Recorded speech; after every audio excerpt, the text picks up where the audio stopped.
नमस्कार दोस्तों। तो आज मैं आपको एक मियामोतो मुसाशी, जो कि प्राचीन काल में एक ऐसे योद्धा थे जिन्होंने अपनी खूब प्रसिद्धि अपने फोकस द्वारा हासिल की है। तो चलिए बात करते हैं कि मियामोतो मुसाशी उस समय में कौन थे और वो इतने महान तलवारबाज कैसे बने, सिर्फ अपने फोकस को सुधार के। तो मियामोतो मुसाशी उस समय की दुनिया के सबसे महान तलवार हथियारों में से एक थे। मियामोतो मुसाशी को जापान के इतिहास में सबसे महान समुराई और सर्वश्रेष्ठ तलवारबाज कहा जाता है। मुसाशी एकाग्रता, जागरूकता, समर्पण और आत्मविश्वास का जीवन उदाहरण थे। उनका ना मानना था कि व्यक्ति को जागरूकता और समर्पण के साथ खुद को एक लक्ष्य में झोंक देना चाहिए। मुसाशी बौद्ध से और पूरे जापान में तलवारबाज संत के नाम से जाने जाते थे। उन्होंने अपने पूरे जीवन में कभी कोई लड़ाइयाँ नहीं हारी। वह 400 साल पहले जापान में घूमते थे। उन्होंने उस समय के सबसे भयंकर और कुशल योद्धाओं के साथ लगभग 60 लड़ाइयाँ लड़ी और हर लड़ाई में उन्होंने सामने वाले प्रतिद्वंदियों को प्रसाद किया है। वह जीवन भर उपचारित रहे हैं और पूरे देश में यात्रा करते रहे। वह अपनी भिक्षाओं में समर्पण जुटाने के अभ्यास पर जोर देते हैं। वे कहते हैं कि हमारे शरीर के बारे में ऐसा कुछ भी नहीं है जो हमें बेहतर, मजबूत और अमीर और बुद्धिमान बना सके, जबकि वह सब कुछ हमारे ही अंदर है। इसीलिए अपने से बाहर किसी चीज़ की तलाश मत करो। वे उस शताब्दी के 17वीं में जापान का सबसे प्रसिद्ध और शक्तिशाली समुराई होने के बावजूद उसने अचानक हिंसा छोड़ दी और शोर शराबे से दूर जंगल में एक गुफा में रहने लगा, जहां उन्होंने कई महीनों तक गहन और ध्यान का अभ्यास किया। अपनी मृत्यु से ठीक 7 दिन पहले उन्होंने अपने पसंदीदा शिष्य के लिए एक किताब लिखी थी और उन्होंने इसे डोकोडो कहा। इसका मतलब है अकेले काम करने की कला। मतलब अकेले काम करने की कला यही होती है कि उन्होंने अपने जीवन में जो कुछ भी सीखा और अनुभव किया उसे उस पुस्तक के अंदर 21 नियमों के बदल दिया है, जिनमें से वे कुछ महत्वपूर्ण नियमों के बारे में हम इस आज वीडियो में बात करेंगे। लेकिन उससे पहले हम यह जानने की कोशिश करेंगे कि उस महान इंसान ने वो किताब किस सोच के बारे में लिखी थी और यह इस पुस्तक का संत स्वभाव क्या है। तो पहला संत भाई यह है आत्म अनुशासन। उनका मानना था कि सुखी जीवन जीने के लिए आत्म अनुशासन सबसे महत्वपूर्ण चीज़ है।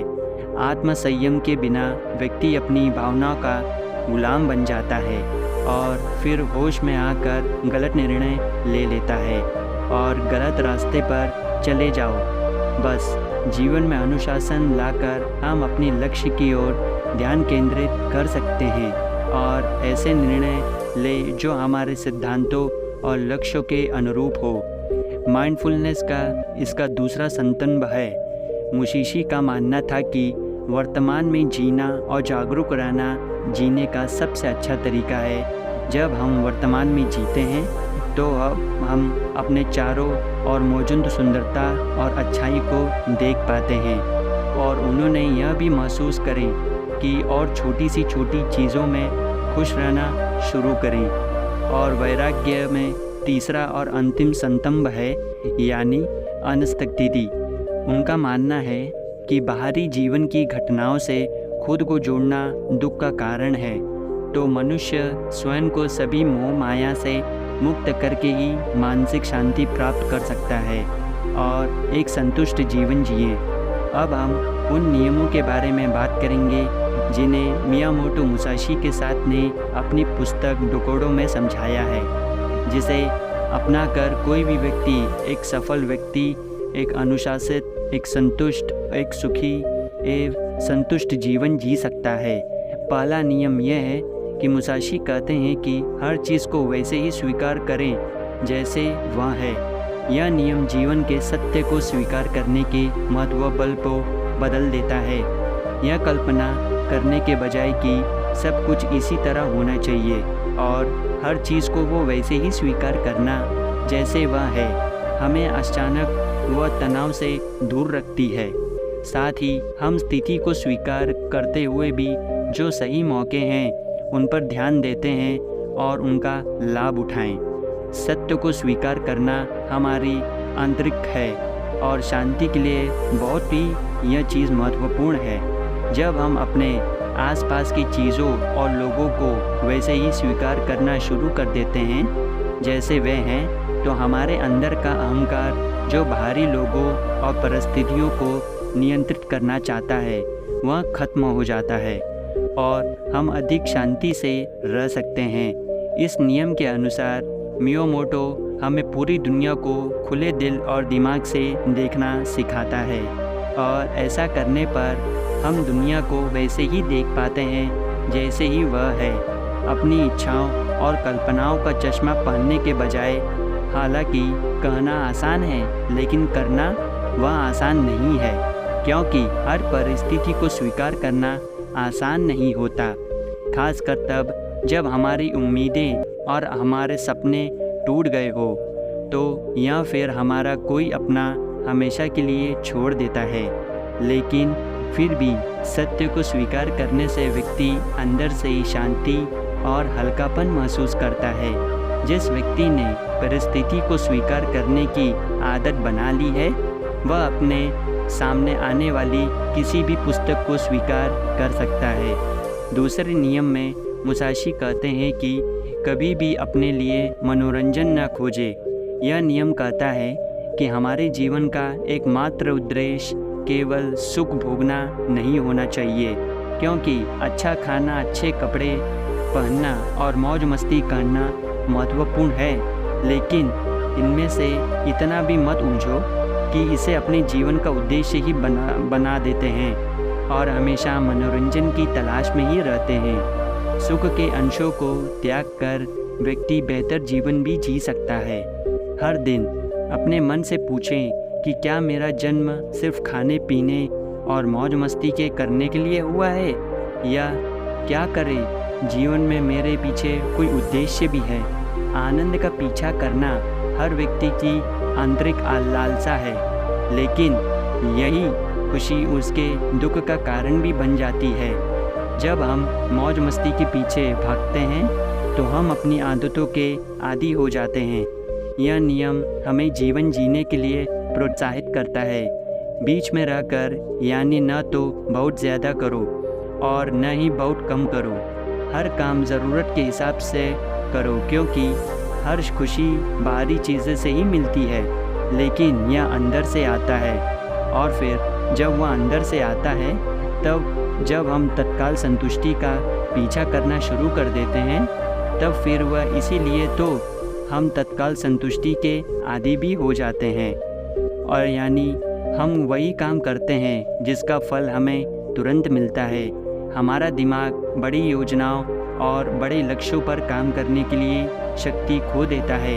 हम लंबे समय तक किसी भी काम पर फोकस नहीं कर पाते और लक्ष्य हासिल करने में भटक जाते हैं। दोस्तों, अगर आप भी अपने फोकस में लंबे समय तक धीरे धीरे फोकस नहीं कर पाते हैं, तो यदि आपका मन भी भटकता रहता है तो अपना फोकस सुधारें पहले, क्योंकि यहाँ आने वाले कुछ और वीडियो में इसी में हम अपने कुछ और टिप्स बताएंगे। तीसरा नियम कहता है कि जो हुआ उस पर पछतावा मत करो।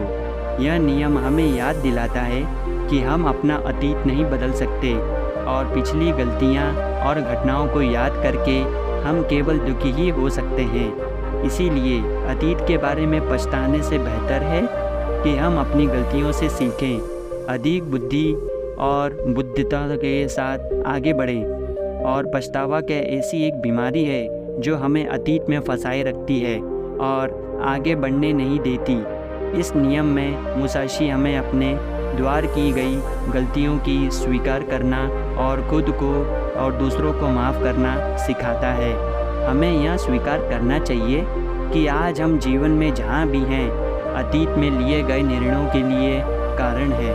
ऐसा करके हम खुद को अतीत की घटनाओं से भूलकर वर्तमान में जीने का अवसर देते हैं। निश्चित रूप से मुसाशी हमें अतीत को भूलने के लिए नहीं कह रहे हैं, लेकिन जो बदलना नहीं जा सकता उसे सीखने में बहुत स्पष्टता और उद्देश्य के साथ आगे बढ़ने के लिए कह रहे हैं। चौथा नियम यह है कि अपनी कच्ची भावना और निर्भर न रहें, क्योंकि यह नियम हमें अपनी पूरी अधूरी भावना के आधार पर निर्णय लिया रोकता है, जैसे क्रोध, उत्साह आदि। हम हमेशा अपनी अधूरी भावना के आधार पर निर्णय लेते हैं, जो हमें लंबे समय में बहुत नुकसान पहुंचाते हैं। मुसाशी कहते हैं कि इंसान को अपनी गहरी समझ और हालात के मुताबिक ही फैसला लेना चाहिए। ऐसा करके हम जल्दबाजी में गलत निर्णय लेने से बच सकते हैं, जिसके लिए हमें बाद में पछताना न पड़ेगा। यह कानून हमें अपनी भावनाओं और संवेदनाओं से दूरी बनाने को कहता है और इसके बजाय स्थिर दिमाग और शांति दिमाग से निर्णय लेने का आह्वान करता है। कच्ची भावना के आधार पर निर्णय लेने के बजाय वह व्यक्ति बुरे से बुरी परिस्थिति में भी शांतचित्त होकर निर्णय ले पाता है। इससे आसानी से बच सकते हैं। नियम 5, अपने बारे में हल्के से और दुनिया के बारे में गहराई से सोचें। यह नियम वह विनम्र रखता सिखाना चाहता है। इस नियम में मुसाशी कहते हैं कि इंसान को हमेशा अपनी असमित के बारे में नहीं सोचना चाहिए। बुद्धिमान व्यक्ति को अपने अहंकार और अभिमान को अधिक महत्व नहीं देना चाहिए, बल्कि उस दुनिया को खुले दिमाग से देखें और गहराई से सोचें। इस दुनिया में देखने और सोचने के लिए बहुत कुछ है, लेकिन ज़्यादातर लोग अपने तक की सीमित रखते हैं। हमें अपने अहंकार पर काम करना चाहिए और लोगों को दया की दृष्टि से देखना चाहिए और उनके साथ व्यवहार करना चाहिए।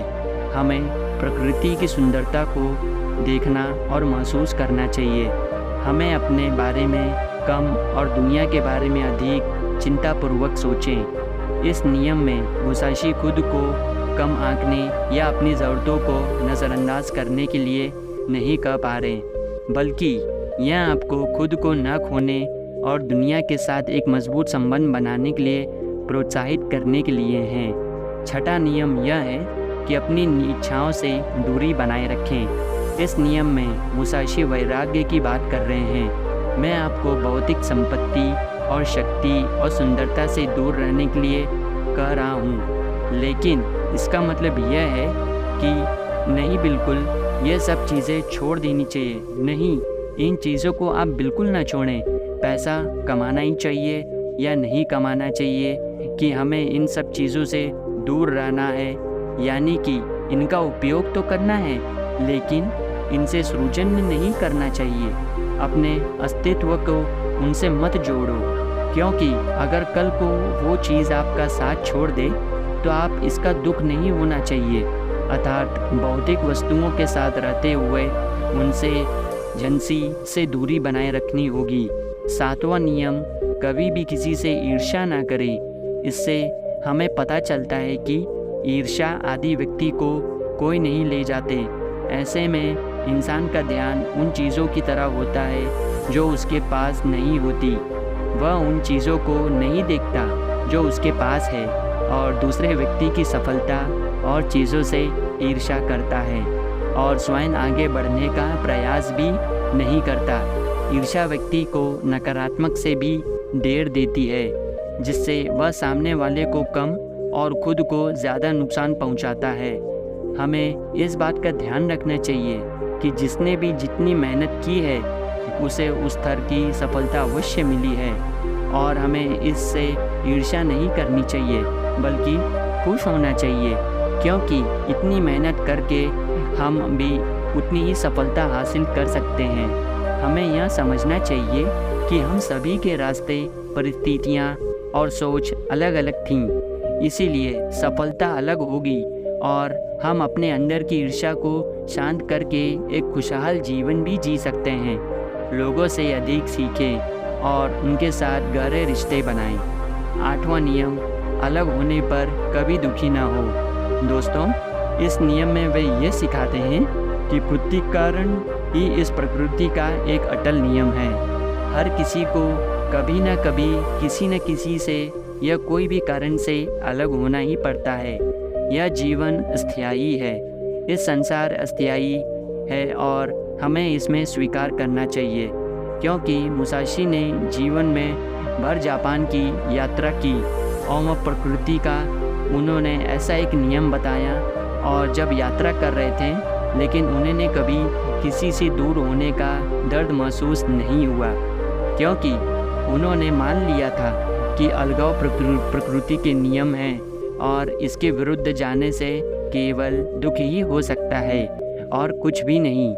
नियम 9वां, क्रोध या शिकायत करना स्वयं या दूसरों के हानिकारक है, क्योंकि क्रोध या शिकायत करना स्वयं या दूसरों दोनों के लिए हानिकारक तो होता है, जिसके वश में होकर लोग एक दूसरे के प्रति कटुता और क्रोध से भर जाते हैं। दोस्तों, कहते हैं कि इंसान को गुस्सा करने और शिकायत करने के बजाय शांति से सोचना चाहिए और कोई बीच का हल निकालना ही चाहिए।